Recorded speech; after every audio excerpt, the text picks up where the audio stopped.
ఇటీవల రాష్ట్ర వ్యాప్తంగా మరియు ఉమ్మడి జిల్లా వ్యాప్తంగా హిందూ ఆలయాలపై హిందూ దేవతామూర్తులపై దాడులు జరగడం హేమనీయమైన చర్య అని ముస్లింలు హిందూ ఆలయాలను టార్గెట్ చేసుకుని హిందూ ఆలయాలు మరియు హిందూ దేవత విగ్రహాలపై దాడులు జరగడాన్ని హిందువులందరూ గమనిస్తున్నారని ఒక్కసారి కాషాయ దళం రెచ్చిపోతే జరిగే నష్టానికి రాష్ట్ర ప్రభుత్వమే బాధ్యత వహించాల్సి వస్తుందని వారితో పాటు లా అండ్ ఆర్డర్లు కాపాడాల్సిన పోలీసులు కూడా బాధ్యత వహించాల్సి వస్తుందన్నారు. గోపాల్బాగ్ లో పురాతన శివాలయంపై గత 3 రోజుల క్రితం జరిగిన ఈ విగ్రహాల ధ్వంసం ఘటనపై పోలీసులు కనీసం నిందితులను పట్టుకోవడంలో వైఫల్యం చెందారని అన్నారు. ఈ 80 ఎకరాల గోశాల స్థలంలో కొందరు ముస్లింలు కబ్జాలకు కూడా పాల్పడ్డారని, దీనిపై వెంటనే కలెక్టర్ మరియు రెవెన్యూ సిబ్బంది స్పందించి ఈ కబ్జాలను తొలగించాలని డిమాండ్ చేశారు.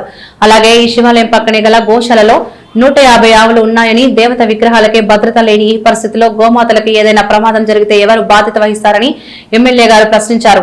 కాంగ్రెస్ ప్రభుత్వం అధికారంలోకి వచ్చాక ముఖ్యంగా ఉమ్మడి నిజామాబాద్ జిల్లాలో అనేక హిందూ ఆలయాలపై మరియు దేవుళ్ల విగ్రహాలపై దాడులు పేట్రేగిపోతున్నాయని విమర్శించారు. ఈ సమస్యలను పరిష్కరించాల్సి ఉంటుందని స్పష్టం చేశారు.